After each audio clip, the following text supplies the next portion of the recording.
SHALAM, Yahweh Shabbat, Yahweh Shema Atam Bahasham, Yahweh Shai.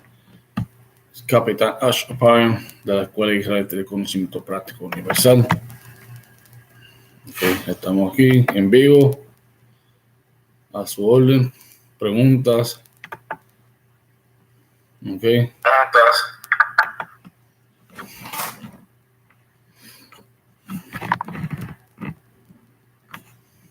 Okay. So, okay. Esperamos un momentito a ver lo que sucede con el Facebook. No fue últimamente.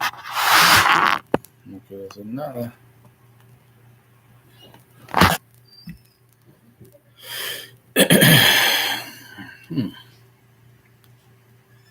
Anyway, seguimos adelante porque no hay otro remedio, ¿verdad? Y si me dio la oportunidad, voy a buscar el enlace YouTube y pegarlo allá en el Facebook. Así todo el mundo puede ver esto en vivo. Okay. Un brequecito.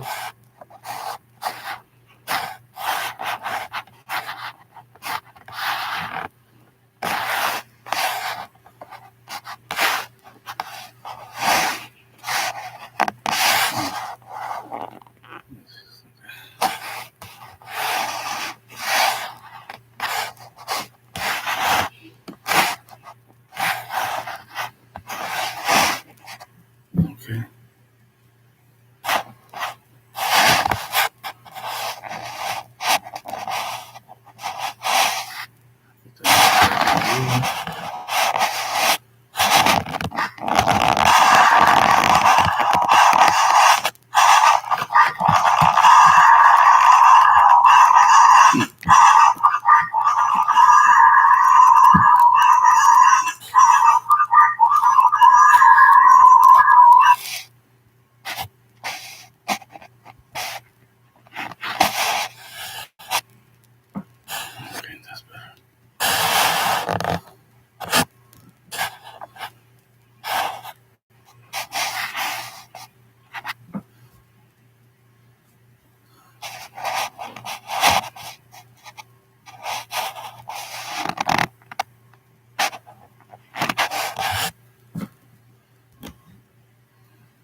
A ver, mi gente, no sé lo que pasa allá con el Facebook, pero por acá, ayer sí, ahí en Puerto Rico, ¿qué sucedió? Pues terremoto, ¿verdad? 6 punto algo, ¿verdad? Que midió por encima una tormenta, Karen, ¿verdad? Que si no me equivoco, que pasaba por Puerto Rico, ¿ok? Entonces, te imaginas en la isla, ¿ok? A las 11 y algo, creo que fue, sintiendo un temblor y pensando de esta tormenta que va pasando, que puede causar inundaciones donde quiera en la isla, ¿ok? La trayectoria de esa tormenta pudo ser más peor de lo que sucedió. Okay. Ahora, hay que entender algo. Okay. Esto en la Biblia, papi. Okay. Para aquellos que no creen en la Biblia, que no creen en Dios, lamentablemente tu caso. Vamos a Mateo. Mateo, el capítulo 24, ¿ok? Y esto es lo que está diciendo. Déjame buscarlo. Para aquellos que no tienen inglés, ¿verdad? Vamos al séptimo el séptimo versículo del capítulo 24 del libro de Mateo, que esto es Jesús profetizando a lo que iba a suceder en los últimos días, ¿ok? Y si no te fijas, estamos en los últimos días, ¿ok? Ya estamos ahí, ¿ok? Aunque tú no lo creas, estamos en los últimos días, ¿ok? Deja ver si puedo compartir este enlace. No me deja nada. Ok. Ok.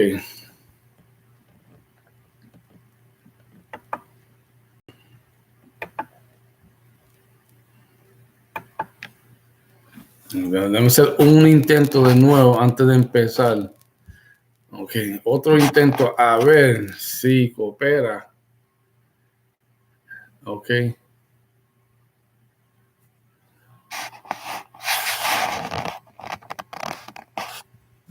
No sé lo que está sucediendo con el streaming pero mira, chévere, estamos aquí. Ok. Ahora sí, estamos en vivo en Facebook también. Ok. Un momentito.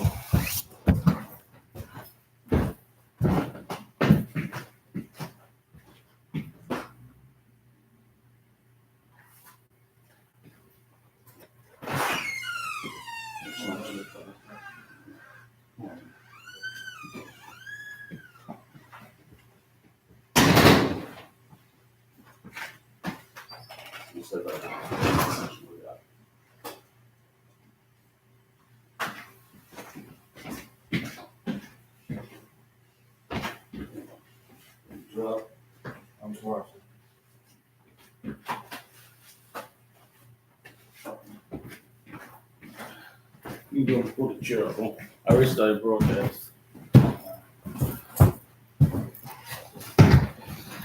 All right. Okay, mi gente, vamos allá. Let's go get it, all right? When you get a chance, give me Matthew, the 7th chapter. Because I don't know if you heard. I'm going to be talking in bilingual because normally it would be my Spanish class, but, you know, I got to cover down. So we're going to have to do this in bilingual, all right? Matthew 7? Matthew, the 24th chapter, we'll start at the 7th verse. And as I was telling the students, it was an earthquake yesterday in Puerto Rico, 6.3 It's an earthquake, okay? On top of that, there was a storm going right through it. What's in the Tropical Storm Karen. So they were facing both of these things, you know what I'm saying? So wanted to show people because people might think that the Lord is a joke. The Lord is fantasy, all right? And on top of that, if you had any questions, you can ask, all right? Oh. But when you get, after we read this, I want you to find where the Lord said that every word, you know, I paraphrase the word, that which proceeded out of my mouth shall not return to me void. Okay, so le vamos a enseñar que el Señor no es una fantasía. We're going to teach that the Lord is not a fantasy. Okay? And we're going to show you something that Christ said. Vamos a enseñar algo que dijo Jesús, okay? I'm going to read it first in Spanish and you come back with it in English, right? Estoy en Mateo capítulo 24:7 nos dice, porque se levantará nación contra nación y reino contra reino y habrá pestilencias y hambre y terremotos por lugares, okay? So you can go ahead and read that and then we'll break it down, right? This is the book of Matthew, chapter 24 and 7. Mm-hmm. For nation shall rise against nation, mm-hmm. and kingdom against kingdom, and there shall be famines and pestilences, mm-hmm. and earthquakes in diverse places. Okay. So let me come at it in English first, right? The Lord said, for nation shall rise against nation. These are the things that is going, Christ prophesied that would befall us in the latter days, right? In the end times, right? As a lot of people like to call it, the end of days or the end times. Well, a lot of people don't understand. We there. Like, if you don't think we're there, then the things that are happening with more frequency were written thousands of years ago that we was going to be going through. Okay? And he said, nation shall rise against nation. And guess what? This is talking about race against race. Okay? Right now, we have a division in America with the orange man in the White House, right? He look orange and doesn't, I don't know, it must be me. His skin look orange, but the eyes look like kind of purplish, but got like a purple hue. Well, it's because he wears those goggles, and it don't. No, well, it just look funny. Tan line. And then yeah, we got with him, we got that type of person in office who represents the oppressors. Okay, that race of people, them colonizers. He represents them. Okay, he represents them to the fullest because he's a proud American. Okay, proud Americans love their country, and proud Americans will go to the extreme to make sure that if you're Black or Hispanic or Native American Indian, or if you're of any other race, that you know who's running things on the planet. All right, they make sure that he addressed the UN. What was it called? He addressed the UN Council. I think it was what it's called.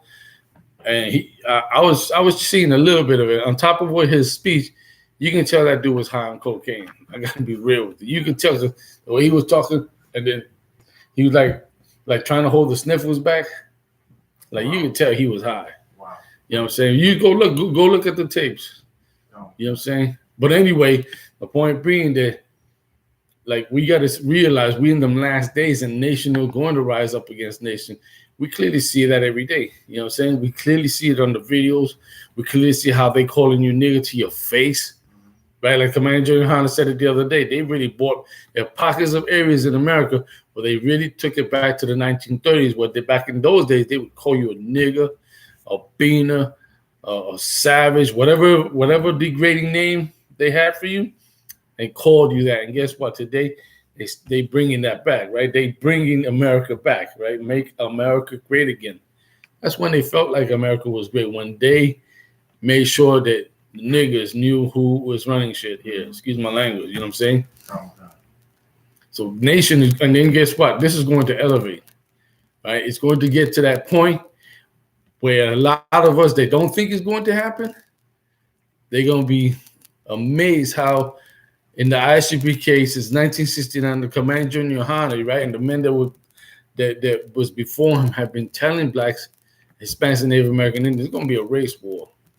There's no way to get out of that. Now, it also says what behind it? It says kingdom against kingdom, right? That's talking about country against country, right? Governments against government. Well, and that U.S. address that Donald Trump, when he presented himself, he was telling how much, you know, like, and to put it short, right? I wish I could verbatim the words he was saying to the face of the Chinese. But he was dissing them. I'm talking about dissing them to their face, dissing the Iranians to their face, dissing the North Koreans to their face, like straight up, you know, like no holds bars. And then he pacified by saying, "Well, America, we just really want peace, and if you can't, you know, if you can't really visualize that, then we will deal. There's a way to deal with those things." Like you got to see that, like. People don't understand. Like Captain Mashak and I were talking about it. What Donald Trump is doing is just like how mob bosses do. Have you ever watched them old you ever watched The Untouchables? Right? You remember how they're at the table and Robert De Niro walking around with the bat and laying down what he wants, and if you don't comply, you know what I'm saying? He set an example. You know what I'm saying? So basically, that's what this guy was doing. But it's going into the narrative of nation rising up against nation. You know what I'm saying? Before I continue, let me bring it back in Spanish, right? So, para que aquellos que no entienden en inglés, ¿verdad? Vamos a decirlo en español, ¿verdad? Aquí dice que nación se levantará contra nación. Esto está hablando de guerra entre razas, ¿ok? Y podemos ver eso hoy en día. Si tú estás pendiente de la noticia, aunque tú vives en Latinoamérica, si estás pendiente de la noticia, porque sé que por medio de los cables TV pueden ver canales como CNN en español y ellos te van a informar de lo que está sucediendo aquí en los Estados Unidos. Y aparte de eso está YouTube, está Facebook, está estos medios sociales donde pueden ver las ocurrencias de lo que sucede en las calles donde están viviendo los israelitas, ¿ok? Los morenos, los latinos, los indios nativos. Y vemos que claramente esa raza de opresores, de colonizadores, están demostrando odio en contra de los hijos de Israel. Y no lo está negando. Y eso para que puedan ver y entender que ya estamos al fin, ya estamos aquí en los últimos días. Si tú no puedes ver eso, está andando en tu vida muy ciego, ¿verdad? Continuando, y dice que el terreno contra reino, pues en la presentación de los Estados Unidos, de las Naciones Unidas, ¿verdad? Ha estado el presidente Trump básicamente diciéndole a China, a Irán, a Corea del Norte, simplemente lo que él siente en contra de ellos. ¿Ok? Es como fue una amenaza en contra de ellos. ¿Ok? Y estas naciones, you should have seen their face, man. They want, you could tell they kept their composure, but if you look into, if you could just see their eyes, and I'm talking about the Chinese and the Iranians and the Koreans, like, if you could have just seen how they was looking, they was holding their composure, but it was like, I'm gonna try to do my best impression of that Chinese. He was sitting at the table like this, but you can look into his eyes and you can see he wanted to burst out and say something to him. You know what I'm saying? But the spirit in the UN was, this was like Hitler. That's the best way I could put it. It was Hitler in the room in the form of Donald Trump, right? Freddie Jones, Shalom, Yahabasham, Yashabrakata. All right, what's going on? You got a question? Anybody got a question online, whether it be on YouTube, on Facebook, and you want to ask about something? Hey, Shalom, Yahabasham, Yahashai, Rakata, Chutu Shabai, Allah, checking in from North Carolina. Okay, Most High in Christ. Once again, as we going along, if you have a question, a comment, just you know, just type it in the chat. Okay, so we're pushing forward. We want to show you. I started off with talking about Puerto Rico and how they have felt yesterday. 6.3 earthquake. Okay, Andrew St. Clayton comment was trash. Well, maybe Andrew, if you feel like this is trash, change the channel. Shalom. If you don't like what's being said here, then go ahead and change the channel. Andrew St. Clayton. Shalom, gentlemen.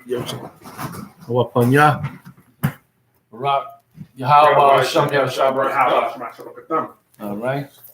You don't like what's been said here, hey, you don't have to stay in class. This is for people that really want to learn something, okay?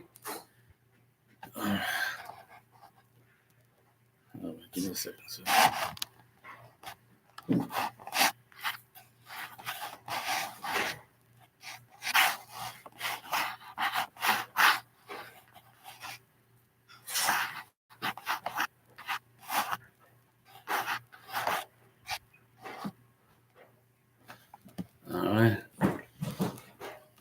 All right.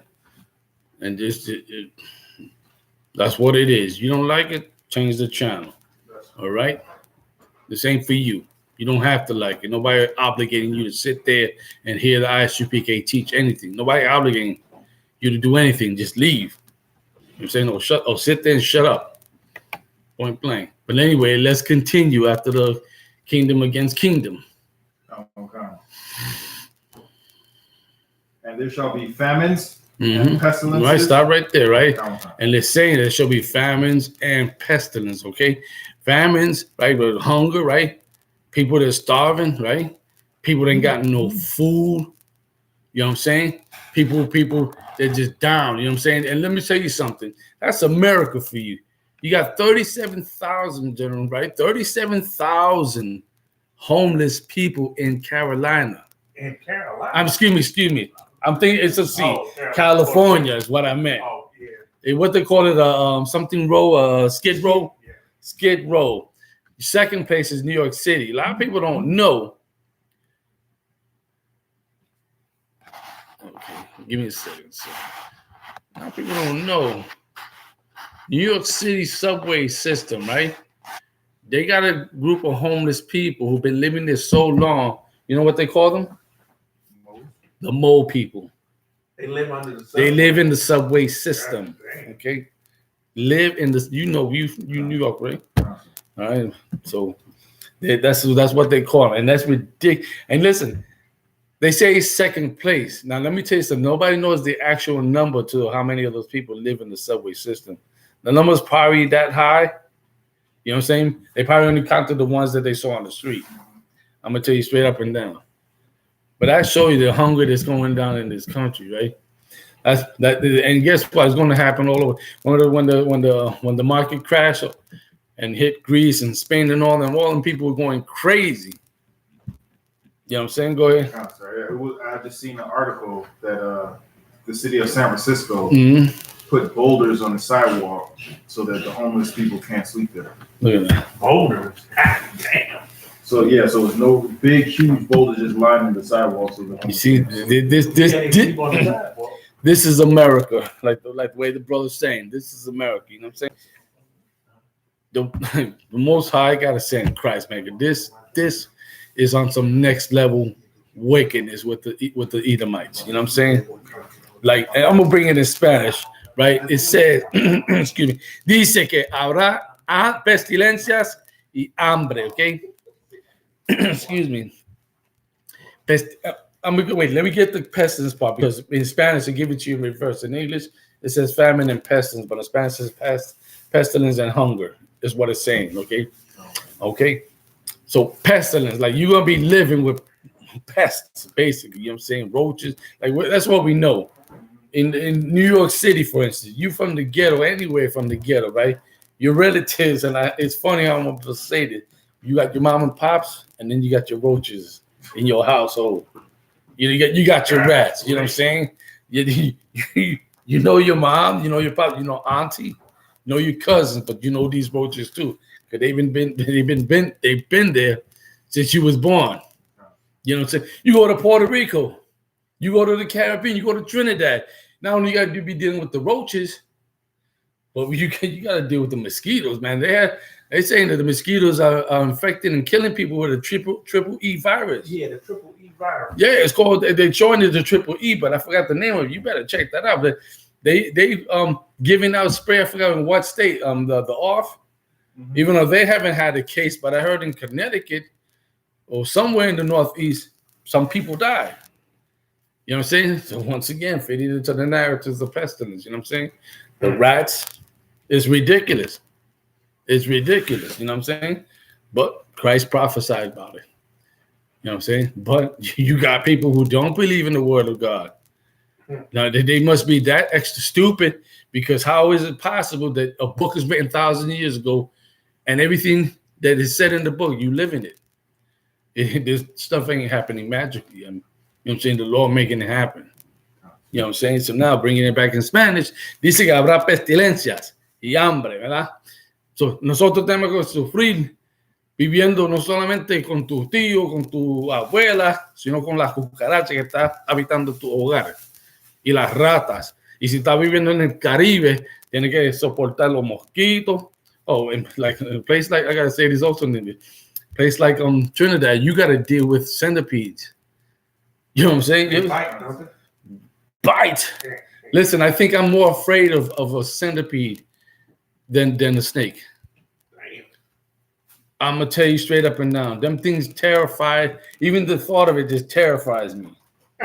Go ahead. I'm straight up, John. We're like, yo, this is a true story. My daughter, her sister, when she was months old, I just go upstairs and check on her, and she had one coiled up. Good thing it didn't sting her, but it was an adult centipede, and good thing it didn't sting her. My brother-in-law came with a machete, tossed him down. You got to chop it up and burn it with gas, because it'll get you on both sides. Mm-hmm. And I come to find out that the one side has venom in it. I didn't know that. So, you know what I'm saying? But these are the type of persons we have to deal with. Now, imagine brothers in Central America and in South America with other stuff that they got to deal with, you know what I'm saying, constantly. Go ahead. A friend of mine, he's from Trinidad. He was telling me whenever he was a kid, he'd just go out, play, you know. Yeah. He was climbing, him and his friend was climbing a tree. He climbed, he reached on something like kind of stuck him, sting him. he was like, all right, he didn't see it. And then when he looked up there, he saw a centipede, crawling off. And what it was, he touched the spikes on it. 30 minutes later, he said his hand swelled up. Yeah. Twice the size. His mother was is a nurse. So Right. when he went back home, she was like, okay, I know what to do. Right. She cut it, and he said, pus just came in 30 minutes. Right. Double, yeah. Pus came out. He was like, he didn't even feel it Right. after about 5 minutes of getting all the pus out. Right. And then from the pus, then it was blood. And he was like, if she wasn't a doctor or a nurse, or he didn't get to a hospital half hour later than that, Right. he would have died.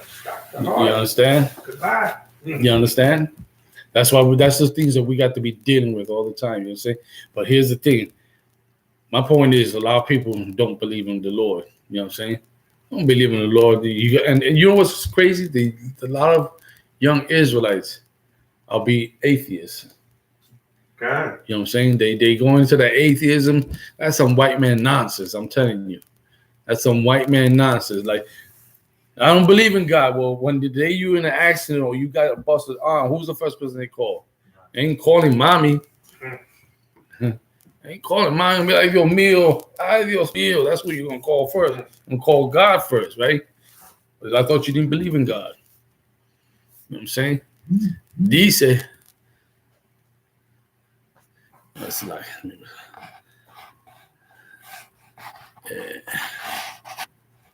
Right. Dice pestilencias y hambre. Let me go a little bit into Spanish too, okay? Hambre, porque cuando es los hijos de Israel, ¿verdad? Nosotros estamos sufriendo hambre, ¿ok? Es la razón que nosotros nos encontramos en el sistema de recibiendo cupones, cualquier ayuda del gobierno, ¿ok? O intentando de buscar forma de sobrevivir en la condiciones que estamos viviendo por la economía. And that's dope. I got to say this also. I start to say something in Spanish, but it just comes to mind. Puerto Rico, I'm going to give you an example, right? It was already suffering economically, right? We have corrupt politicians in Puerto Rico. And I'm bringing Puerto Rico up because I'm teaching out of the Puerto Rico I.S.U.P.K channel, okay? So, and I started off with Puerto Rico, but this is not exclusive to what I'm about to say, because it happens in other Latin American countries, okay?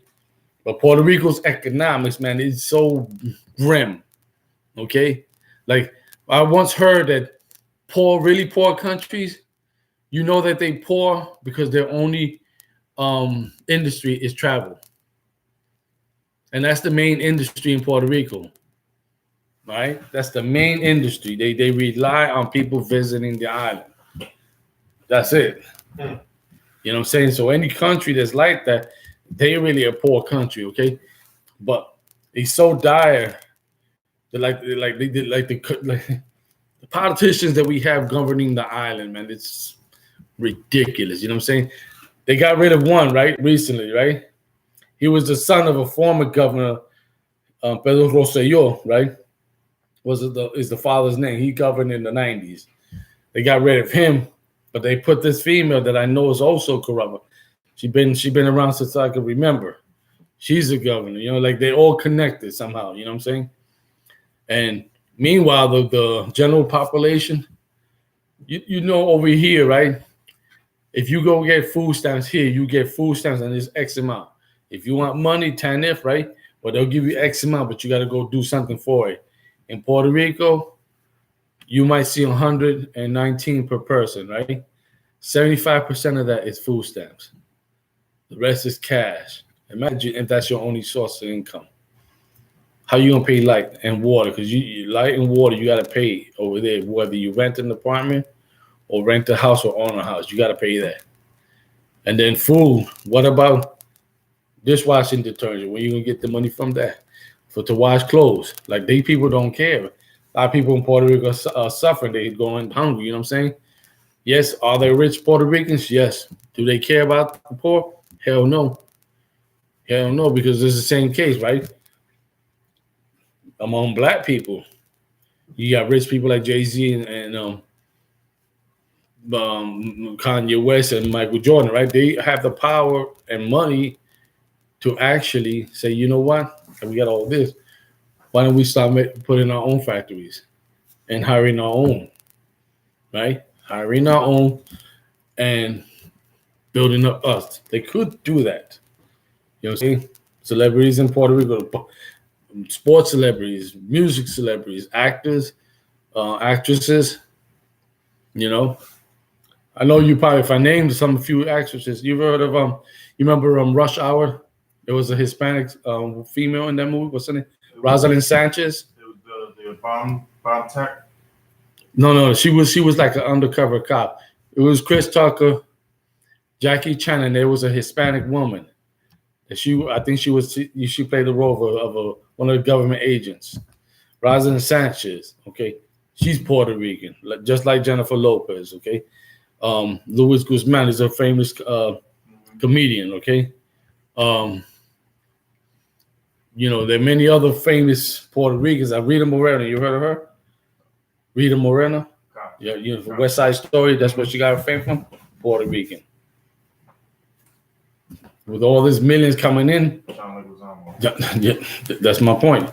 All the millions coming in, they could say, you know what, you government people are failures. We're going to take over. They could do that, but they ain't.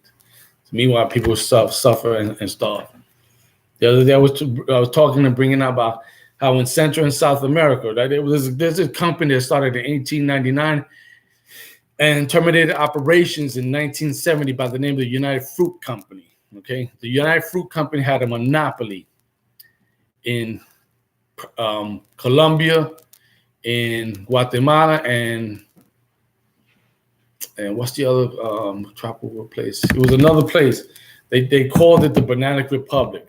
Okay, but their monopoly was that the person who took over the company after a while went to these countries, to their government, said, listen, I want to put up a railroad system, and found a way for the government to fund his operation. Okay. And when they failed to do it, he went and got investors, right? And the whole premise was to have a transportation system for the people to go up and down, but instead he used it to transport bananas, right? And he got super wealthy off that, right? Their competitor was the Dole Food Company, you know, the ones that made the pineapple products and what have you. But they got richer. Now, these are American companies run by American people, right? But the people in Guatemala and Colombia, I want to say Panama. You might be right. You might be right. There were other countries besides them. From what I read, it was Cuba, but Fidel Castro kicked them out. He got rid of them. He didn't want no parts of that. He wasn't trying to let them run the country. It was Puerto Rico, the Dominican Republic, and Haiti along all. So these companies got super filthy rich while the people were starving. Okay, mind you, this was from the 1890s. There was this dude who was Puerto Rican, but his name was Pedro Albizu Campos, right? And what he did was, he was a Puerto Rican who, when he was younger, had no shoes and would go to school to the point where he was able to, throughout the years being educated, ended up in Harvard Law School. So he went from nothing to somebody, right? Now, Pedro Albizu Campos, as I learned, his mother was of indigenous Afro, right? Afro Puerto Rican, right? His father was the people from that country called Basque, Basque. Okay, and you have a lot of people like that in the Caribbean also. So I don't know what type of ethnicity are those people. They're Europeans though, right? And as I'm reading down further, it said that they were of the Spanish people. You know what I'm saying? So you had another Bob Marley who sympathized with the people of the island, right? Puerto Ricans at the time were making like about 50-something cents an hour. Okay, now mind you, there's a bunch of people starving. Okay, making only 50-something cents an hour for 12-hour shifts. Okay, and in those days, there was not like, well, you working 40 hours. Not in the Caribbean. I don't know about here, but in the Caribbean, you was working 7 days. And if you times that for 50-something cents at 12 hours by 7, also, you'll be looking at what, like $40-something, 30-something, 30-something, $40-something a week. So he got it to where they was able to get $1.50. Wow, whoop-de-doo. So now they were making $125 a week. But that's 7 days, 12-hour shifts. Who's that going to feed? You know? That was the same narrative that we found in the Caribbean. That right there, that scripture, that's why I'm bringing it up, because even though this is what we were suffering under these oppressors, we was hungry, and we still going hungry, you know what I'm saying? To the point that now survival of the fittest is what it is with us. You know, we don't have to be that way, but we living in that stage. You know what I'm saying? We living to survive. That's not life, man. It ain't life. But we going through, it's not life. Christ told us it was going to happen. So keep reading after pestilence. And pestilences and earthquakes in diverse places. Right. So now, right, you're having earthquakes in where places that are not normal to happen. Puerto Rico, 6.3 earthquake. And then the thing about, I was thinking about the damn. I'm glad I'm over here, because I could imagine if I was over there, right, or if any of my family, right. I mean, I do have family over there, but I can imagine them getting this earthquake, and then this storm is right on top of them. Like you have to start thinking, damn. Imagine if they was thinking like this. We don't know if there's a tsunami coming in, because the 6.3, it's storming. This is, you're brewing to bring a tsunami, right? And the Lord, that did not happen. It could have happened though, had it been hard enough, you know. It could have happened. Then Puerto Rico probably would have been all underwater. Who knows? You know what I'm saying? But this is real. If you could get me where the Lord said, that which proceeded out of my mouth shall not return to me void, right? You could hold that. I want to bring this down in Spanish. Dice que terremotos por los lugares donde nunca ha visto terremotos, ¿ok? Esto es lo que está sucediendo, que si tú no crees que en vida, la vida que tú vives, y no crees en Dios, el Todopoderoso, ¿verdad? Si tú no crees, lamentablemente, porque la alarma cuando suena va a sonar de una forma que no te va a gustar. Like when the Lord's about to ring that alarm on you, boy, it's a real wake-up call. It's a shocker. You know what I'm saying? La gente no entiende que lo que esta Biblia, las palabras contenidas en esta Biblia, escrito más de 2000 años atrás, y nosotros estamos viviendo cada palabra. Where you at now? This is the book of Isaiah, chapter 55, verse 11. Okay, give me a second. Let me get that. Isaiah 55 and what? 55 and 11, sir. 11, all right.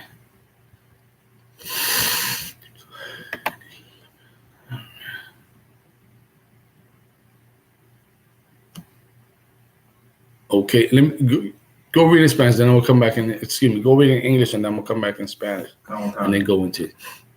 It's Isaiah 55 and 11. So shall my word be that goeth forth out of my mouth. It shall not return unto me void, but it shall accomplish that which I please, and it shall prosper in the things whereto I sent it. Dice, así será mi palabra que sale de mi boca, no volverá a mí vacía. Antes hará lo que yo quiero y será prosperada en aquellos para que la envíe, right? Like that's a heavy scripture. That's deep right there. Like, unlike what the church people like to be saying, right? Church people like to dictate what God should do, right? Like to dictate, well, God loves everybody, but I don't see that in the Bible. Anybody who's read the Bible, God don't like everybody. You know what I'm saying? That's a myth. That's fantasy. That's fairy tale. You know what I'm saying? If he liked everybody, the first two should have been, well, he would have never destroyed Sodom and Gomorrah. That would have been the first clue, right? Well, what was first? The flood, right? The flood was first. That would have been the first clue right there, if he liked everybody. But obviously that wasn't the case. You know what I'm saying? God didn't like what was going on, flooded. God didn't like these homosexuals, gone. You know what I'm saying? That's how it is when he's clear. So shall my word be that goeth forth out of my mouth. Like what I'm saying, that go out of my mouth. right? It shall not return to me void. What I'm saying that come out of my mouth, that is going to happen. No way it's not going to get canceled out. You know what I'm saying? And guess what? When God talked about the pestilence, the famine, the nations against nations, the kingdoms against kingdoms, we're going through that, right? We're living it, and this is what we're suffering. Earthquakes, you know what I'm saying? The schisms that are happening right now. John, did you see the Trump address to the UN? Today? No, yesterday. What did he say? Man, I was telling the brother how, in short, right? Because I can't forbade the word, but you should go see it, sir.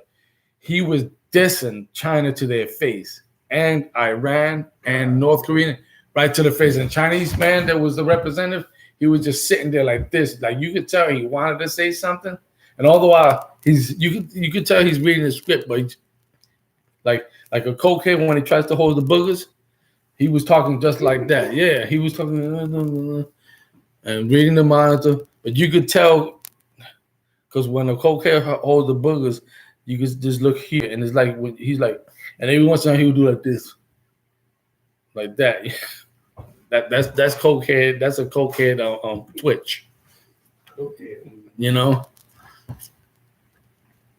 But he was dissing into their face. And I was like, man, I was watching. I was like, yo, this guy wants to bring war to them. That's what he really wants. You know what I'm saying? And guess what? This is the Lord. You got to give the Lord the credit for that. He moving the pieces. He moving the pieces. Like nobody cannot say no. It can't be God. You know, you guys, what you're saying are wrong. No, it's in the Bible, people. It's not our words, not our opinion. What we say out of our own mouth concerning God is of no concern. It's what God said. He just let us know. Right? Didn't he say, read it again? Okay. So shall my word be that goeth forth out of my mouth. See that?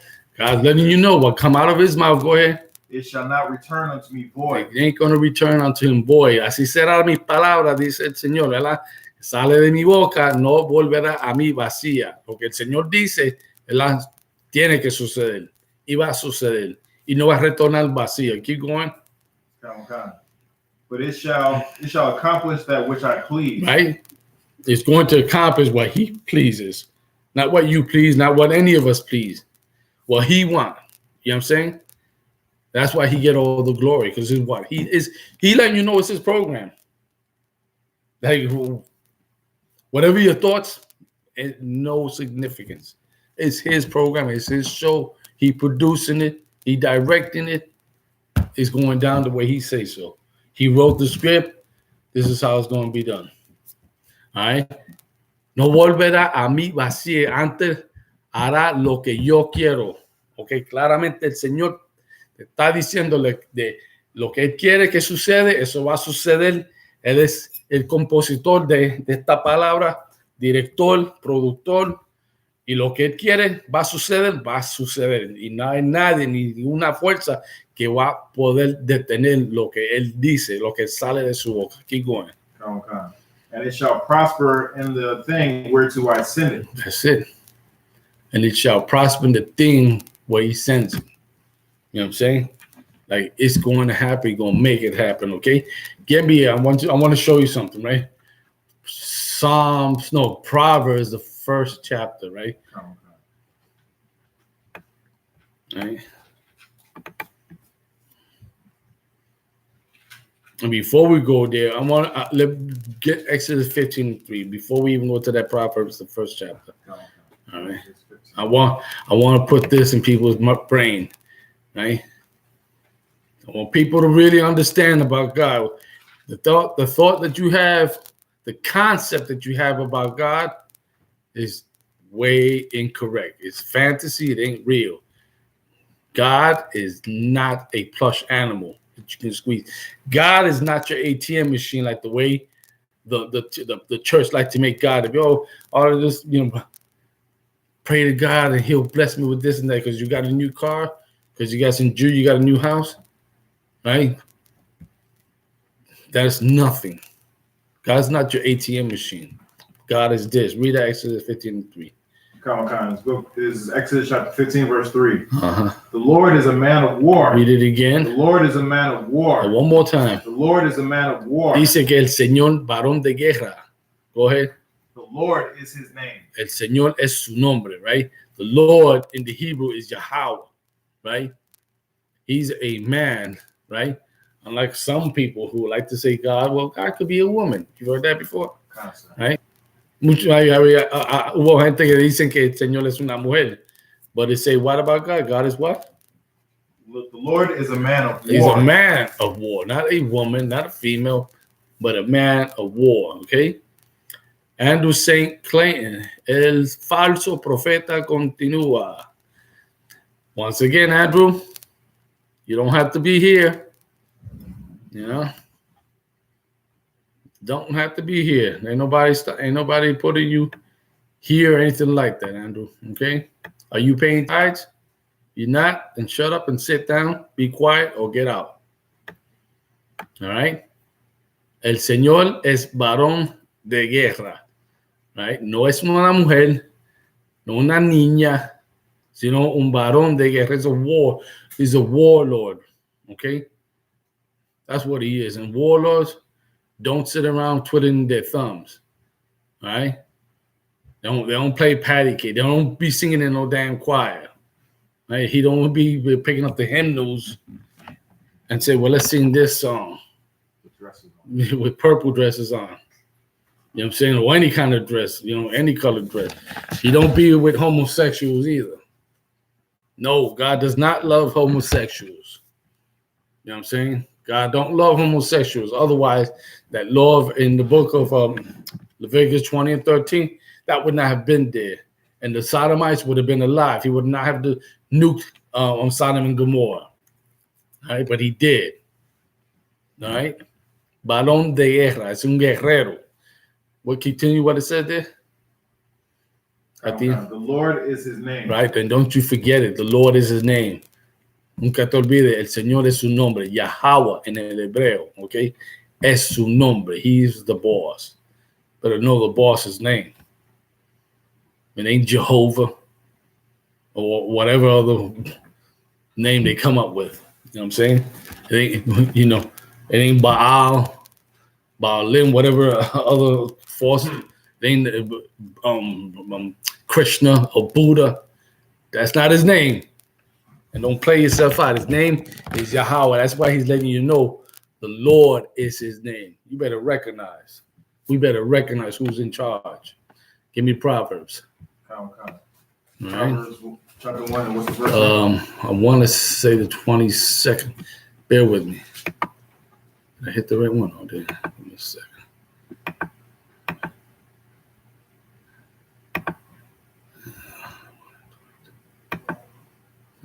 Shalom, Yahabasham, Yashabakatam, Tamayam, and who else I got here? It's a rock. I also got my son's mother up in here. All right.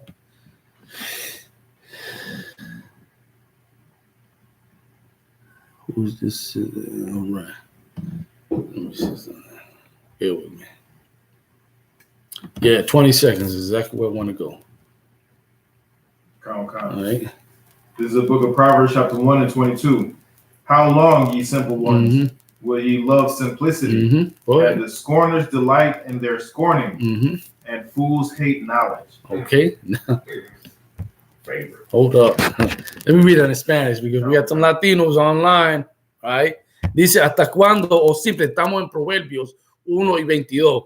¿Hasta cuándo, o simples? I love how he says that. How long, ye simple ones? Because we love being simple. You know what I'm saying? Like, it's simple to think God love everybody. God is accepting of everyone. That's a simple way of thinking. You know what I'm saying? You read the book, you hear the tragedies that he can cause. You know what I'm saying? You hear the destruction that he brings, but yet you think he loves everybody. He's accepting of everyone. That's being simple. Go ahead. When I was in the Christian church, they would always say, in the Old Testament, God was angry. He would do things that the drama would happen. Then after he killed his favorite son. He loved everybody. That doesn't even make any sense. And we're gonna get to scriptures that proving them wrong. You know, we're gonna get that right there. You know what I'm saying? But it's saying how long, like the Lord, like putting up with it. Like, man, how long I'm gonna deal with you simple ones? You know what I'm saying? ¿Hasta cuándo simples? Amares la simplicidad, right? Will ye love simplicity? You know what I'm saying? He letting us know, like, you want to stay simple forever. You want to stay stuck on stupid forever. And it seems like that's where we at, you know? If it's not for the I.S.U.P.K and the Command Junior Honor and the generals raising the Lord's people back up, we'd be stuck on stupid. I know I would. I know definitely I was in the right track for being the stupidest man alive. And I ain't in front. I ain't front. Straight up and down. This is stuff I was doing, generation out of what point, yeah. Rock. Yahweh Shem Yahshua.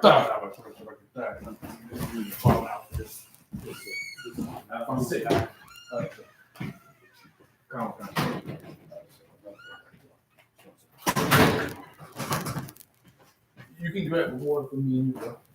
We'll come back to that scripture, man. Right. We right here. We're locking in because you brought out a dynamic point. Hey, shalom, Captain. You brought out a dynamic point, which was I was already here with it, and you brought out that stuff right there. You know what I'm saying? But God letting us know, will ye love simplicity? How long, ye simple ones, will ye love simplicity? Like God got to be. If you think about it, this is how I like to look at it a lot of times. And you have to. He's the father, ain't he, right? And so if he's the father, that means we his kids, right? Right? Like now think about it, your own kids, right? If you tell them, this is what I want for you to do, and they don't do what you tell them to do, after a while, what's going to happen in your mindset? Your mindset's going to be like, damn, man, why you keep doing this? Are you stupid? You love me. I guess you love being hit. I think you like when I pound on you, right? Because you got to be that stupid to want me to keep pounding on you. God is saying that same thing. How long, ye simple ones, will ye love simplicity? Time after time again, he told us, don't celebrate Christmas. Don't celebrate. Don't follow after other gods. Keep my law, statutes, and commandments, right? Time and time again and time again. But we love simplicity. We love it. Tras una y otra vez, el Señor nos dice que no celebre días feriados, no sirverá a otros dioses, guarda mis mandatos y que es como siempre seguimos la misma. We keep doing it over and over. You know what I'm saying? Keep reading. Come. And the scorners delight in their scorning. Stop right there. Get the definition, please. Come. All right, I'm going to read it. Y los burladores desearán burlar, el burlar, ¿ok? Y los burladores desean el burlar. Y eso es lo que sucede, que hay muchos que son burladores, que encantan burlar y tentar al Señor, ¿ok? Y burlar a los profetas que el Señor establece para enseñar a su nación y las demás naciones qué va a suceder con ellos. There are going to be two more scripts after this that I want you to get, right? The one is where they said that Lord changed not, but also I want where it talks about the prophets of old have prophesied against nations, so on and so forth, right? But let's continue. Hey, get the definitions. It's scorn. The definition of scorn: feel or express contempt or derision for, reject something in a contemptuous way, refuse to do something because one is too proud. You see that?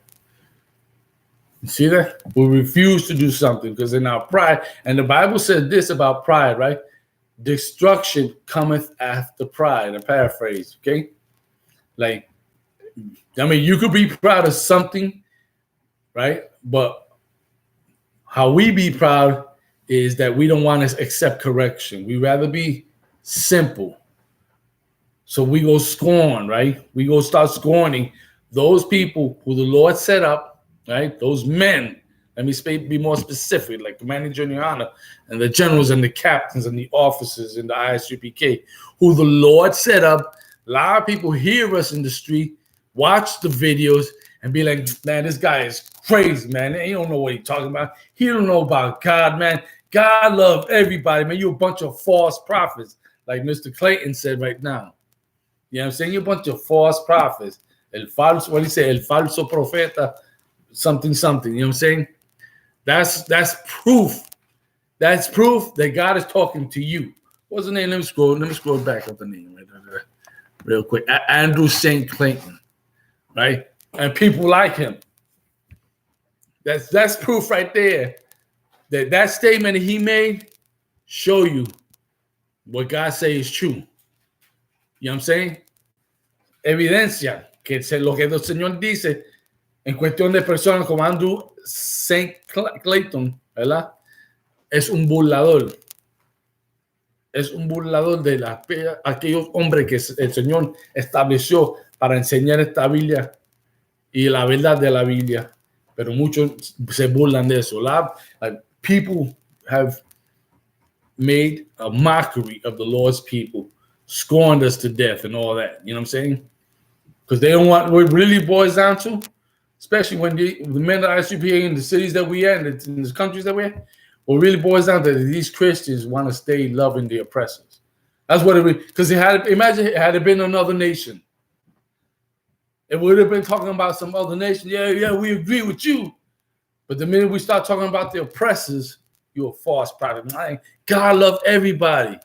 That it's crazy how they pushing, for instance, that homosexuality. You know what I'm saying? It's crazy. And then you can't say nothing about it because they find it an offense. They find it hate speech. Well, guess what? Here's my hate speech. I love women. Let that offend you, you homosexual. I love real women with real vaginas and real breasts. You know what I'm saying? Straight up and down. I don't even have to say something bad to a homosexual. I'll just say that for now on. I love women. I love real women. That right there, that's killer words right there. Let's keep going reading the verse, right? The end part. And fools hating knowledge. What? Say that again. And fools hating knowledge. Hate knowledge, right? Read it again. And fools hate knowledge. And fools hate knowledge. You know what I'm saying? Fool, like what's the knowledge we're talking about? The knowledge that's contained in this book. They came out the words, right? The words of the mouth of the Lord, that he said they would not return to him void, and it would do what he desired to do, right? Right? Because we just read that, right? In Isaiah, right?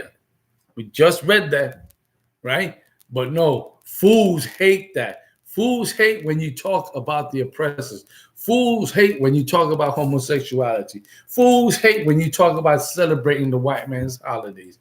Fools hate when you talk about them celebrating their own birthdays or serving other gods or dissing their beliefs, right? Oh, you can't judge me. How many times we heard that? You can't judge me. Only God could judge me. A fool says those things. You understand? Go ahead. The people who were saying only God can judge me are on probation because a judge judged them. No, and what about your pastor? What about grandma that sit in front of the seat with the big flying saucer hats? She says the same thing. What about that homosexual in the choir? He says the same thing. Well, only God could judge me. God know my heart. You heard that one too? Fools hate knowledge. You know what I'm saying? They don't like to hear that. Let me read that in Spanish. Dice, y los insensatos, the word insensato means fools or idiots, okay? Los insensatos aborrecerán la ciencia. It says this, I'm going to literally translate what it says. The fools hate the science, right? Science, the Spanish is ciencia, right? But it should be sabiduría, but it means the same, okay? ¿Cuál es la ciencia? La ciencia de lo que está contenido en este libro, ¿ok? esa persona, este insensato, son la misma persona que dicen, solamente Dios me puede juzgar, que si, what's the other one I said, God, besides, the only God could judge me, oh, God knows my heart, right? El Señor conoce mi corazón. You're damn right he does. That's why he's bringing this out. You know what I'm saying? For all you that say, well, God knows my heart, well, guess what? Proverbs 122, because he knows your heart. He knows you're a fool, you've been simple, and how long you love the simplicity. Go ahead. Even a precept about how he doesn't love everybody. It's just a few scriptures. If you could just hold on, because I am going down. We're not done here, because I've already, but the water. Keep going. Next verse. Verse 23. Turn you at my reproof. Stop right there. Versículo 23. Volveos a mi reprensión. Right? Turn you at my reproof. What is reproof? His correction, his guidance, right? The path to how he wants you to live life. Es corrección. Es el camino en como él quiere que tú vives tu vida. Not how you desire, but how he wants you to live. And guess what, black people, Hispanic and Native American Indian? God wants you to realize that when the oppressor attack you, that's war. That's something we don't see. God wants you to realize that you are better than everybody else. But that's something that you don't even have a clue that God even says that about you. Why? Because we stuck on stupid. We simple. Oh, God loves everybody. No, he don't. That's not what the Bible says. Not according to Deuteronomy, the 7th chapter and the 6th verse. That's not what it says. Not according to Isaiah, the 14th chapter, verses 1 and 2. That's not what the Bible says. I'm sorry to tell you that. God don't love everybody, but once again, we simple. And we love simplicity. And the fools among us, hate the knowledge of the Lord. Hate to know what is the right thing to do and what is the wrong thing not to do. We hate that. Keep going. Behold, I will pour out my spirit unto you. You see that? Dice, he aquí, os derramaré mi espíritu, right? He's telling you he's going to pour his spirit onto us, right? That spirit is supposed to be that we're supposed to be only serving him, but we're supposed to stand up for what's right. That's that type of spirit we're supposed to have. We're supposed to stand up for what is right, not what is wrong. You know what I'm saying? Not accepting of what is wrong. We ain't supposed to do that. He pouring his spirit on us. And guess what? If we don't follow what he said, he won't pour out another spirit, his spirit on us. And that spirit is the kind of spirit you don't want him to put on you, which is what? Him killing us. Him causing the oppressors to oppress us even more harder. You know what I'm saying? Him making our lives miserable. Him putting more pestilence and more hunger on us. But we keep asking for it. Keep reading.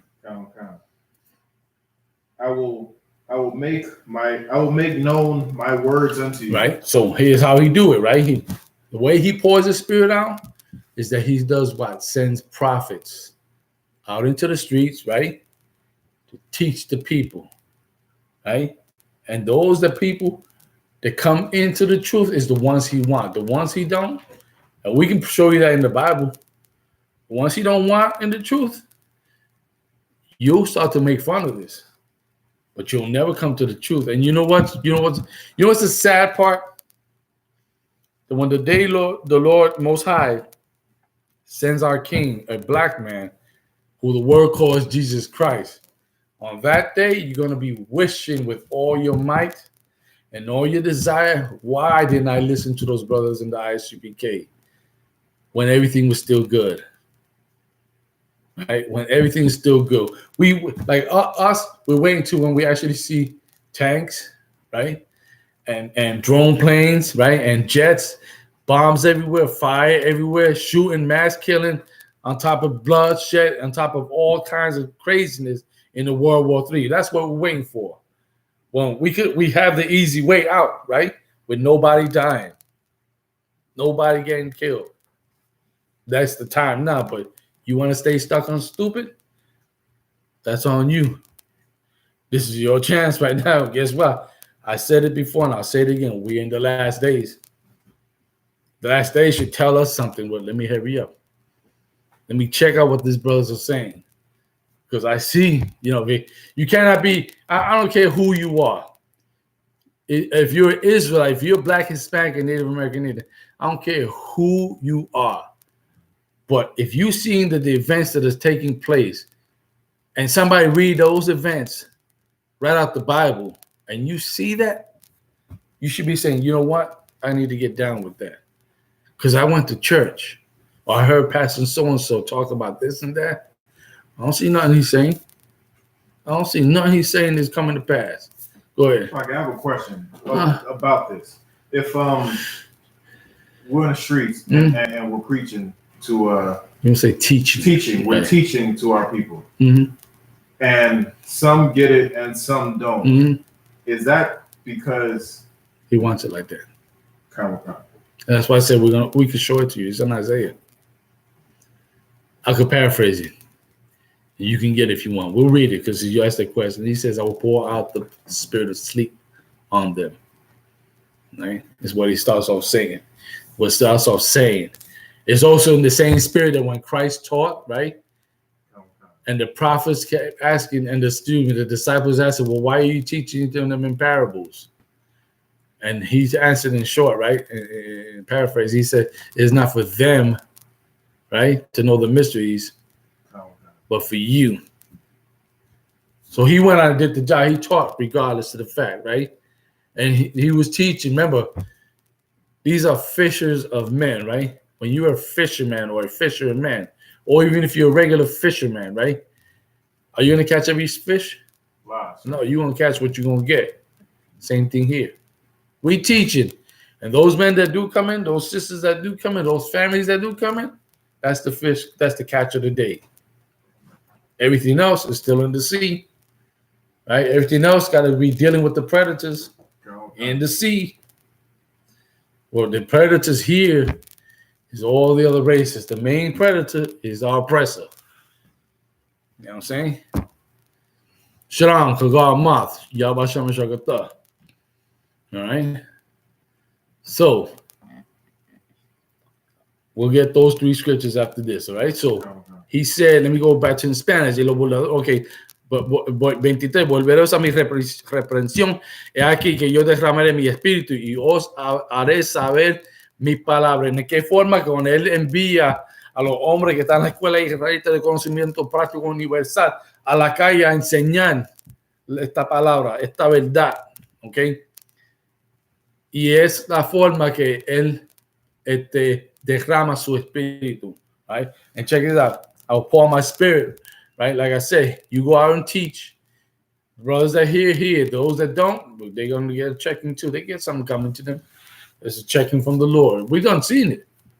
We done seen people that come up against us, mocked us, scorned us, and then seen them later in crutches. See them later with a bad bruise on their face. See them later right in front of us getting locked up. See them later homeless. Okay. Is that it's literal. Is that is a good precept for that? Not a dog shall wag its tongue against Israel. Right. You know what I'm saying? Why he's saying that? I just show that you can't come up against his people. You know what I'm saying? Unless he allow it, of course. You know what I'm saying? But he ain't taking it lying down. But no, what we want is this right here, the house. We could use this one with the scorners. Fools hate knowledge, okay? And I'm going to show it to you as we going down. Keep going. Verse 24. Because I have called and ye refused, I have stretched out my hand and no man regarded. You see, so he poured out his spirit, right? And he will make it known unto you. But it says, but because I have called and ye refused. Right now, right? We right now live streaming YouTube, live streaming Facebook. Not just me, but today, right now, this moment, there are other camps, right, online teaching, right? So there's many channels of brothers being taught, right? And guess what? How many people are listening in? Right now, it says here I have 2 people, right? 2 people, but those are people that register. Other people that are actually watching and don't care about nothing. They just sit back or even clicked off because they didn't want to see nothing no more. No problem. You know what I'm saying? Straight up in that. That's not a problem. 2 is better than 1,000. You know what I'm saying? Just like what Solomon said, right? Out of 1,000 men, 1. Out of those same 1,000, how many female? 0. You know what I'm saying? So 2 is better than 1,000. You know what I'm saying? But like he said, I will pour out my spirit. I will make known my words unto you. How? Prophets go out on the street, open up this Bible and teaching what's in this Bible and breaking it down so that way you can understand it. And since we're doing that, and he comes back and says, because I have called and ye refuse, right? Porque por cuanto llamé y no quisiste, right? Because I have called and ye refuse. Like he calling to give Israelites the opportunity to change the life, right? Change and live how he says that we should live. He's giving us that opportunity. And thank be the Most High in Christ. You're here, I'm here, the generals that are in the school, the captains of the school, all the troopers that are up in the school, all the sisters, thank the Lord for them. I'm sorry for the other Israelites. I wish we all could come in, because that would be the greatest thing, that we all fall in line. That would be the excellent thing. Because then we could just bond with each other and keep to ourselves, you know what I'm saying? Knowing what we got to deal with on an everyday basis out there in life. You know what I'm saying? It ain't easy being in America. It ain't easy slaving in America. Some of us like to be slaves. I don't. Wow. I don't. I'm going to tell you straight up and down. I don't like the fact that I got to get up in the morning and drive these other nations around, or work for these other nations around, or cook for these other nations, and having to tolerate the words and their attitude and their smelly breath and their body odor. Man, I don't want to deal with none of that. You know what I'm saying? It's already bad enough that among our people, we got issues. So we got to learn to be patient with our own people. They have issues. But where is it written that we got to tolerate that from the other nations? I don't like being a slave, even though I know for full well that I'm a slave. You know what I'm saying? In the truth, I'm free though. You know what I'm saying? And guess what? It's a beautiful thing. You know how refreshing it is to look at the news, see the acts of these oppressed, and be like, you know what, man? You are fully the devil that the Bible speaks. So you represent it well. You represent Satan to the fullest. Everything you do. Keep going. Verse 25. But ye have set at naught all my counsel, and would... You should, hold on. Let's move fast from that, brother, man. Right? Because I've called and ye refuse, I have stretched out my hand and no man regarded, right? That's the part you didn't completely read, right? I have stretched out my hand. Like, why he stretched out his hand? As a helping hand. Right? When you give help, you stretch out your hand, right? Don't you? Come here, brother. Let me give you a hand. You need this. Come on. The Lord is doing that.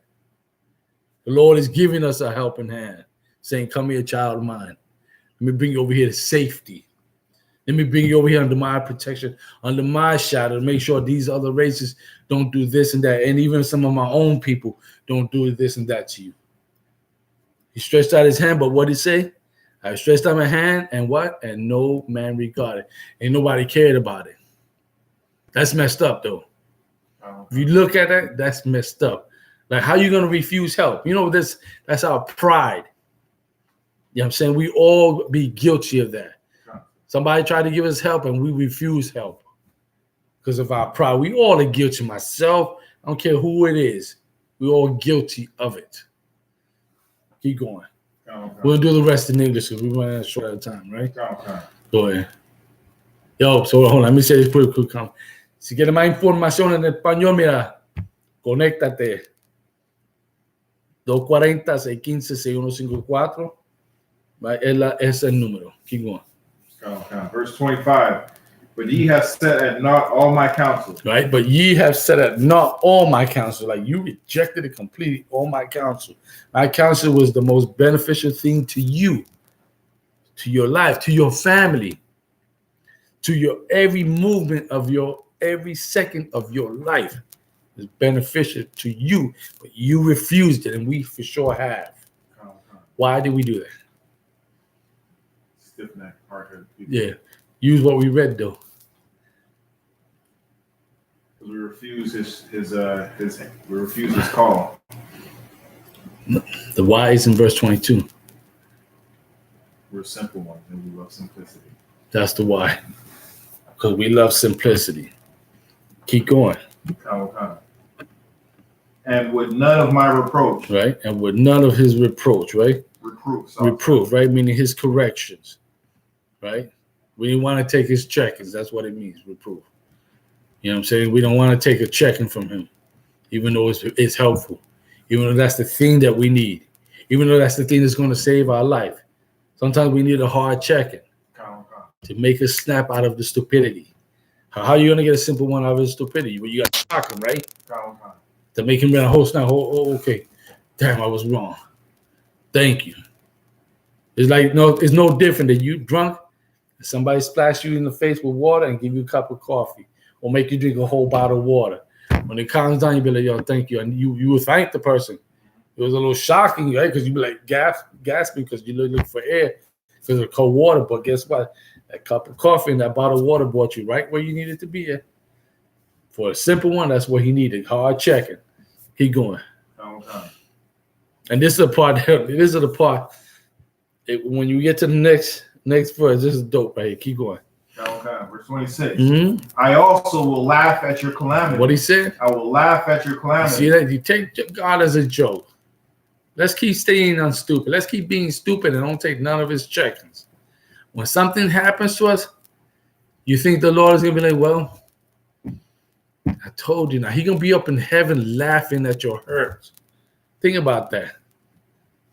I'll be thinking about that sometimes. You get in an accident, and after he told you, I'm talking about like a serious accident, after he told you over and over X, Y, Z, he up in heaven laughing because a truck ran over your car. You in it. And all your body parts are scattered around. He find it humorous. Because he gave you the opportunity, right? He gave you his hand. He tried to check you. Keep reading. I will mock when your fear comes. Right? So that second, like, oh my God, that truck is coming, it's gonna hit your car, you be scared. Ah, that's what you get. Now he's the mocker. Oh, you scared? Oh. He kind of sounds cruel, right? It does. But guess what? We was cruel to him. We wrong. So like I said, I know I've read this before when I was asleep. Okay. Like I'm reading this now and it's like as you can see it. Constant. Right? Believe me, you know, time and time again, going through this Bible and being taught, you know how many times I'll be like not knowing, and then the moment the Lord give it to you, be like, oh man. It's like I'll be telling you like an effervescence moment, like, oh, refreshing.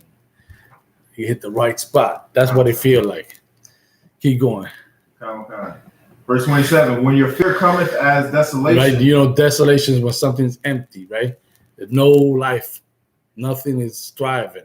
It's desolate, right? Your fear coming like that. Keep going.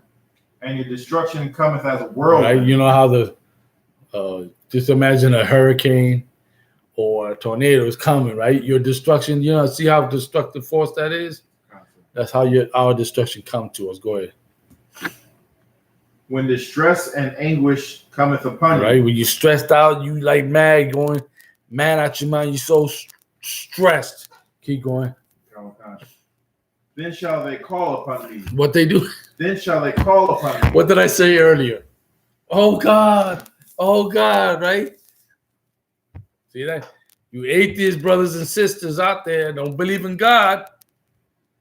Guess what? At the end of the day, when you're stressed, when you're most anguish moment, when you see danger coming your way and you scared out your wits, the first thing that come out your mouth is, God, why is this happening to me? Oh God, don't let this happen to me. But guess what? God is making it happen to you. Go ahead. I learned this in Esau's military. There's no atheists in foxholes.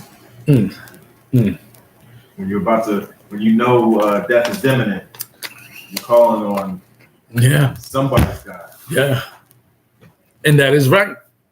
You know, give credit where credit is due. Not to say anything that Esau is a prophet, but that is true. When you're in danger, you calling on some God. In this case, you're gonna call a real God. You know what I'm saying? Where we at? Verse 28. If you black and Hispanic Native American Indian, you better know the real God. Not Buddha, not Baal, not whoever, white Jesus, white God, white Moses. No, nope, and nope. Where is that verse 25, right? Right? Wow, 28. Read that top line again. Okay. Then shall they call upon me. Then shall they call upon me. But here's the thing, right? Oh God, oh why? Keep reading. But I will not answer. What did God say? I will not answer. Damn, you hurt. You just got major injured. You cried out for God, and he did this to you. I don't hear a damn thing. You don't want God to be on that side. Keep going. They shall seek me early. You see that? Go ahead. But they shall not find me. Right? Well, now you want to find God. Now when your things is bad for you, now you want to find God. But guess what? God ain't going to help you. Don't take my word for it. We just read it out the Bible, did we not? Keep going. Verse 29. For that they hated knowledge. What? For that they hated knowledge. Yeah, we're trying to give you knowledge, brothers and sisters, but you hating on it, right? You like how they got the young, even in our day, are you hating on me, right? Well, guess what? When you were hating on God, right? When we was hating on God, now we looking for him. Now he come with the hurt. Now you asking this, oh God, and he ain't hearing you. He laughing and he making fun of you. For they hate knowledge, for they that hated knowledge. Go ahead. And did not choose the fear of the Lord. Okay. What the Lord is what? The beginning of knowledge and wisdom, right?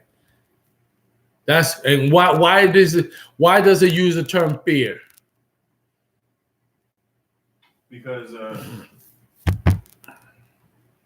I would say they use fear because no, why did the Most High, right, have that put in the book? The beginning of wisdom is to fear the Lord, right? The beginning of knowledge is to fear the Lord, right? Concept. Why did he use the terminology fear? It's real simple. Because when you're scared, you're gonna listen. You won't listen up. No, because you're gonna be scared first before anything happens to you. How you gonna be scared? Because you know if you don't do this or that he tells you, he can make your life a living hell. He can make you lose limbs. He can make your head come off your body. He can make you live and take your little child right in front of you, and as you begin to cross the street, some truck come and make roadkill out of your kid right in front of you, and all you left is with the hand in your hand. Could you imagine seeing that happen to your child? Right? You know the stress and the trauma that you would go through right there, and then knowing the truth and knowing God is laughing at that and mocking that. Because when you had the opportunity to get it right, you didn't want to listen. So we chose simplicity.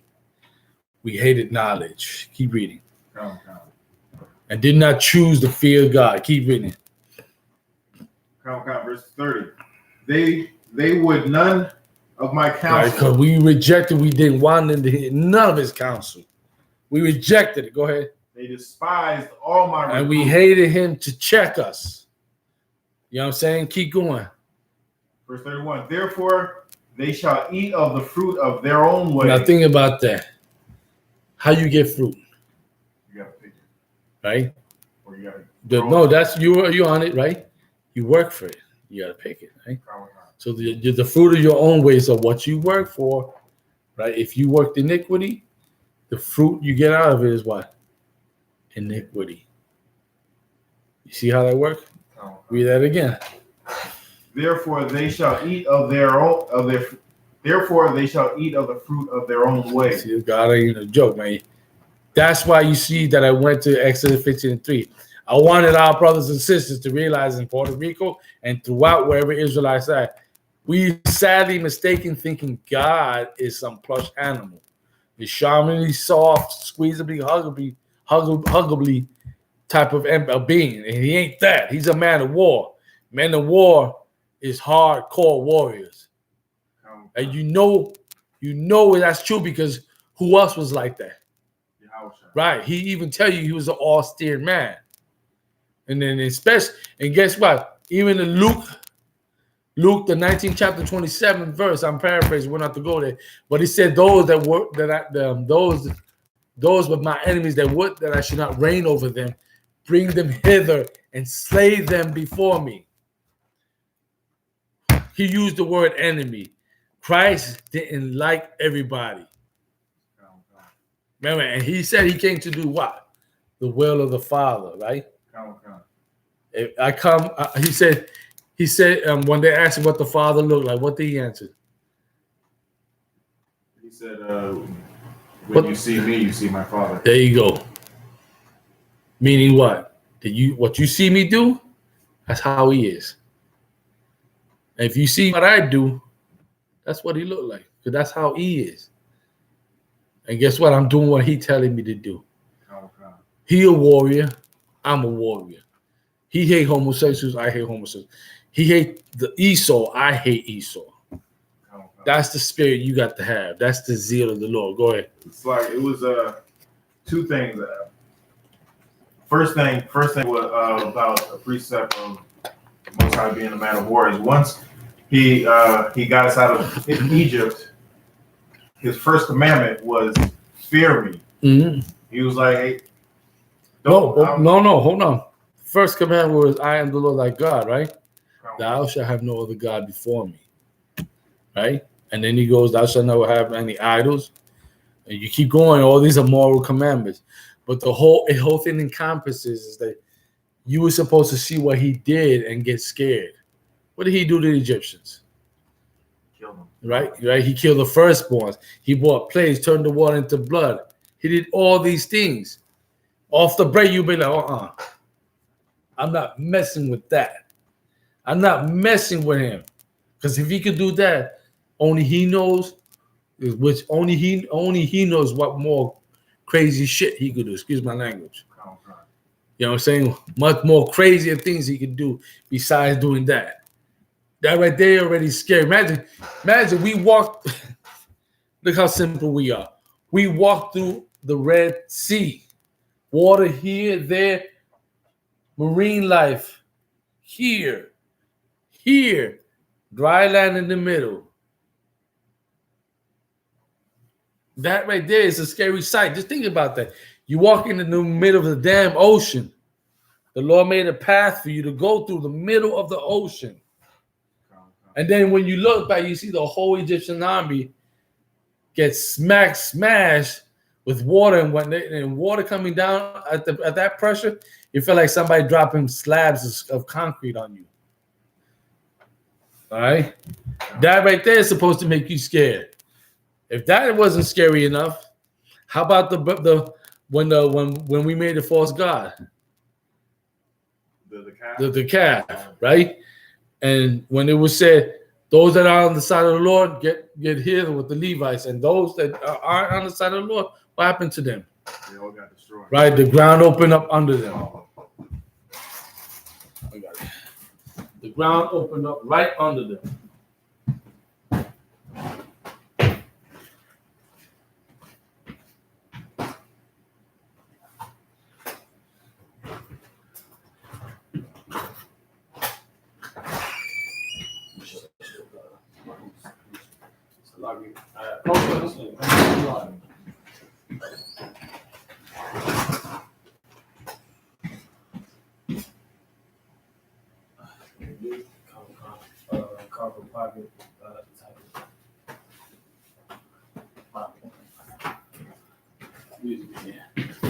Right, just seeing just seeing that should have been scary enough. Let me add some more scare. You growing up in the modern era, and and let's take it back to the 30s, or even before the time of Martin Luther King. Let's say it like that, right? And your family's getting lynched. Just being around these oppressors and crosses burning, that was supposed to put scare into you also. You know what I'm saying? Imagine we going through the stress and all this. Like, just even being put on the slave ships. Something was wrong. Something was wrong. It's all, if you want to blame anything, because nobody could say, "Oh, it was your."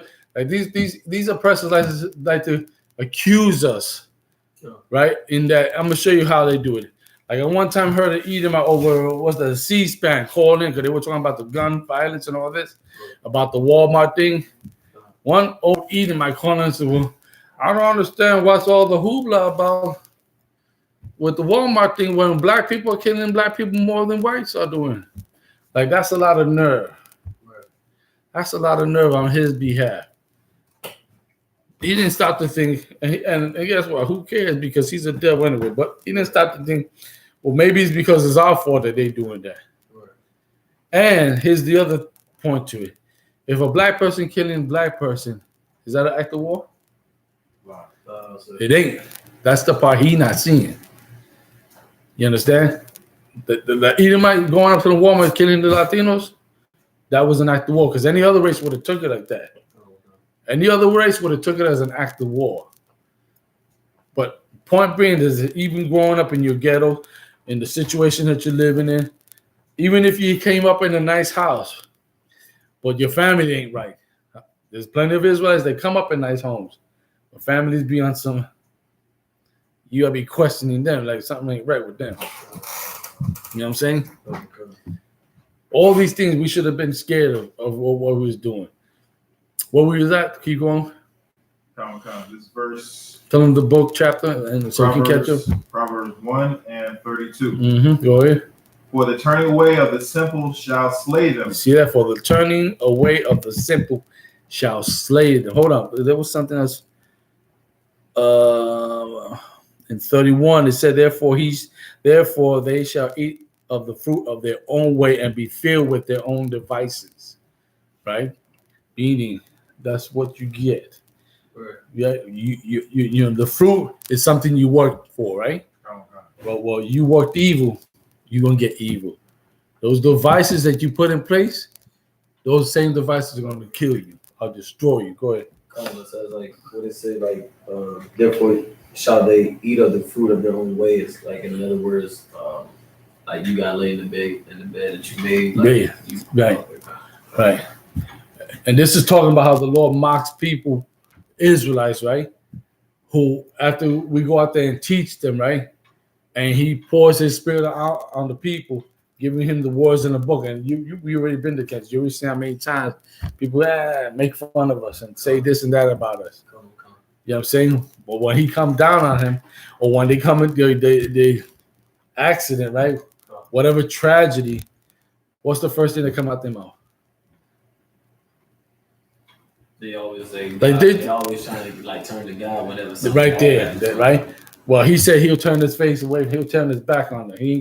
He'll mock them, right? If you read up earlier, okay? So keep going, brother. Verse 32. For the turning away of the simple shall slay them, and the prosperity of fools shall destroy them. And that's the bottom line, right? The turning away of the fools shall slay them. Right, that's what happens because they don't want to fear the Lord, and the fools, the prosperity of the fool, meaning prosperity is equal to the wealth, right? The wealth of your stupidity, the things that you could have avoided, right? You could have avoided stop smoking cigarettes, right? But instead, now you with cancer, you with emphysema, you with asthma, right? Or whatever it is that you did, right? Or that wealth of destruction that you brought upon you. Take that. Go ahead. Verse 33. But whoso hearkeneth unto me shall dwell safely, and shall be quiet from fear of evil. Point blank, plain and simple. Get back on the Lord's side. Now, get me where it says, I, the Lord, change not, right? And what was the other one that says, so you can get it? I didn't find that one. It's in the okay. Can you paraphrase it one more time? Yeah. I have a. It's in Malachi. Malachi 3:6. I have the Malachi. But what was the other one? There was That's what Because you had said something. I said I was going to go to Oh, there. yeah, it's Isaiah 29:10. You can get that one out. Oh, Isaiah 29. Yeah, he's going to read that. Okay. Read yours first, and then we'll go there. There's the book of Malachi, chapter 3, verse 6. Uh-huh. For I am the Lord, I change not. Hold on. Didn't we read that in Proverbs where he says, I am the Lord? Right? And now he come back in Malachi 3:1 and says what? Read it again. For I am the Lord, Right. I change not. Right. He's the Lord and he changed not. Right? The reason why we go there is because he remembers when he was up in them churches, right? And how they say, well, the God of the Old Testament, he was like that. He was, we say what you said before. In the Old Testament, he was a vengeful guy, and he was a knee-jerk guy. He would do stuff right off the cuff. Right. Once the New Testament came around, he killed his favorite son, and then he became like his old grandpa and just let stuff slide. Right? But what did the Lord say? I change not. No, God don't change. That's so that way the Christians understand. God is the God of the old and of the new. All right? He don't change. Point blank, plain and simple. God hate homosexuals then. He hate homosexuals now. God don't want us eating pork, crab, shrimp, and lobsters. Then he don't want us doing it now. If you were a Christian, if you in church, even if you aren't in the church, but have the Christian mentality, Right. the Christian spirit, Right. that believe that God was harsh then but soft now, you are mistaken. Right. God said it clearly. He changed not. Give me what you got. The book of Isaiah, chapter 29, verse 10. Mm-hmm. For the Lord hath poured out upon you the spirit of deep sleep. And that came up because of how you had to ask the question about was a comment? Yeah, comment side. It was if we're out in the streets and we're teaching, and one group of people get what we're saying, and the other group just totally goes over their head, right? And they don't understand a word that we're saying. They don't believe that we came over here in slave ships, or they don't believe that it says Christ only came for the nation of Israel. Well, you got Isaiah 29 what? So 10. Okay, go ahead. Ask your question. No, so I was going to say that the precept of that paraphrasing, the one that says like the mysteries of the kingdom was given unto you. Yeah. Like, That's perfect. And then, of course, like you said, like one understand and not understand it. That's why you got go out. Now, ask yourself this question: why Christ told the disciples those things? Why he said just like that? It was when they asked him about when they asked him why are you teaching them in parables, and he answered, "It is not for them to understand the mysteries, right, of the kingdom, but it's for you, right?" Why he answered it like that? What was the purpose? For you to not, so like why did he say the mystery? Why did he told the disciples that? What was so they could go and prophesy to the wind, not to prophecy? No, because they were already doing that right there. Because Go ahead. it's like because he knew that we were going to face that sometime down the road. Let me give you a visual. Think how you're at camp and you're teaching people. What are some of the elements that we have to endure while we're at camp? Man, the hackless. Right. What else? Not just weather. Right. Just don't put the weather out and the sore backs dealing with the people. I mean, people that try to come up against the camp, editors, physically somebody trying to come up against the camp, People don't fans trying to interrupt us. I mean, right. So all the things coming up against the truth, right? You don't think Christ was going through the same thing? Right? So him seeing that, he told them, the disciples, that because he intended to kill these people. So there's no changing them. Only way to change them is put them to death.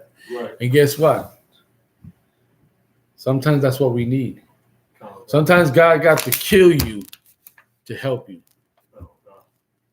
I know that might be sounding harsh. Sometimes you got to get AIDS. Sometimes you got to get the cancer. Sometimes you need that bullet to your head. Sometimes you need a beat down by the oppressor. But he just helping. Is this not about the? Is this not a book about love? Oh, God. Who said love got to be nice? Oh, God. Who said love got to be soft? Oh, I know what it was. The Christians. That's what it was, right? The Christians make it seem like you gotta be soft and plush. Nah. I'm sorry. God loved men to be men that he had to kill some homosexuals out of love. Yeah, he hated that. But if he didn't do it, if he didn't do that, right? If he didn't do that then, what we was gonna learn? That's the only thing we was gonna learn. Which would have then made more stuff happen wrong.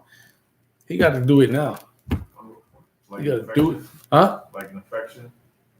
Like that vile affection? Yeah, I'm just saying the Lord got to do what he got to do now. You know what I'm saying?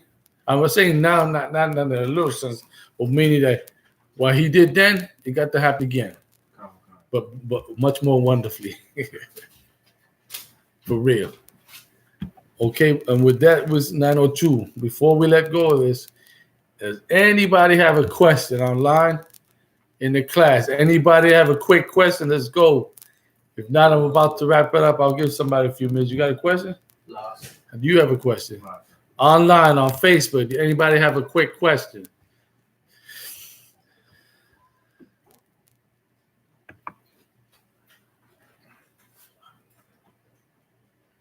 Yes, over here. Nobody has a question? Okay, no problem. Just let me remind everybody, Saturday, yes, this Saturday, the 28th of September, is the feast of the memorial of the blowing of trumpets, okay? You get with your camp, right? And celebrate this feast, okay? Now, this is a black holiday. It ain't white man's holiday. It ain't a Chinese man holiday. It's a black, Hispanic, and Native American Indian man's holiday, okay? It's the feast of the memorial of blowing the trumpets. And then the next one after that, I believe, is going to be the Day of Atonement, right? That is correct. Right? That is correct. And okay, so with that, I'm going to pass the class to Precinct Officer Barack. Security announcements via the I.S.U.P.K. out of 1 West 125th Street, Harlem, New York, under Command of General YAHANNA. New rules for brothers and sisters. When a new brother or a sister comes into the school, they are off limits for 6 months. They are to be saluted only. They are here to share themselves with the world. After 6 months, if a brother or a sister has an interest in a particular person, he or she must get permission from the head to speak to another brother or sister. There's another 6 months in which the brother or sister will court each other. After this 6 month period, the brother or sister will get permission from the head to marry. Ties, which is a commandment. You can find this in Numbers chapter 18, verse 21, and Malachi chapter 3, verse 8 through 10. It means 10th in Hebrew, and it's pronounced ma'ashara. 10% of every penny of any increase the Lord gives you, you give to the treasury department or teacher. Priest fund, free will offering for priests, not mandatory, whatsoever amount you would like to give. Upcoming holy convocation is to repeat one more time, which is the memorial of the blowing of trumpets, the first day of the 7th month. That will be this Saturday, September 28th of 2019. You can find this in Leviticus chapter 23, verse 24 through 25.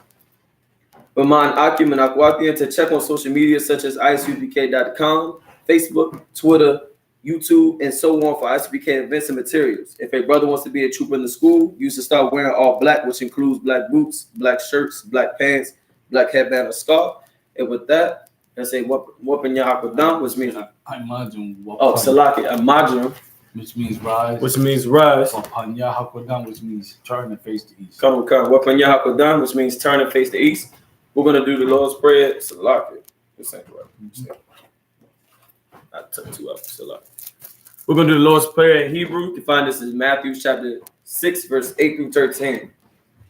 Abanawa, Abanawa, Shabbat Shemayim, Shabbat Shemayim, Kadash, Kadash, Hayah, Hayah, Shamka, Shamka, Yahweh, Yahweh, Malakavka, Malakavka, Taba'ah, Taba'ah, Ratazaka, Ratazaka, Hayah, Hayah, I.S.U.P.K, I.S.U.P.K, Barataza, Barataza, Kawak, Kawak, Hayah, Hayah, Bashamayim, Bashamayim, Nathanawa, Nathanawa, Lakam, Lakam, Ka, Ka, Yawam, Yawam, Wasalakinawa, Wasalakinawa, Kabakwafinawa, Kabakwafinawa, Kasalakinawa, Kasalakinawa, Kabakwafinawa, Kabakwafinawa, Wala'ah, Wala'ah, Taba'ayanawa, Taba'ayanawa, Banasai 1, Banasai 1, Abal, Abal, Hayashayanawa, Hayashayanawa, Mayan, Mayan, Rad, Rad, Kaya, Kaya, Laka, Laka, Amalakwa, Amalakwa, Wa'ala, Wa'ala, Wahatapara, Wahatapara, La Awalanyam, Ya'awalamyam, Amen. Amen. Our Father, Our Father, which art in heaven, which art in heaven, hallowed be thy name. hallowed be thy Thy name. kingdom come. Thy kingdom Thy come. will be done. Thy will be done in earth, in earth as it is in heaven. as it is in heaven. Give us this day. Give us this day our daily bread. our daily bread. And forgive us our debts. And forgive us our debts As we forgive our debtors. as we forgive our And debtors. lead us not And lead us not into temptation. into temptation, But deliver us from evil. but deliver us from evil. Thine is the kingdom. For thine is the kingdom, and the power. and the power, and the glory. and the glory, Forever. forever. So be it. So be it. Man, Israel saw it. Man, Israel gonna do one courtesy salute to the teacher. Man, Israel, Mahdi Shabbat, Imagine, Barak, Yahweh Ba'ashem, Yahweh Shah Barakatah. How about Shem Yahweh Shabbat? Y'all the top. Classes.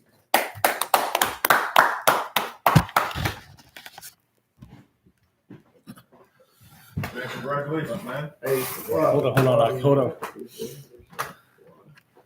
All right, don't forget, pay them tithes, keep it coming in. Don't forget, Feast of the Memorial, blowing the trumpets this Saturday, all right? Let's get it. Shalom, Israel. So, Hold Yes, sir. on.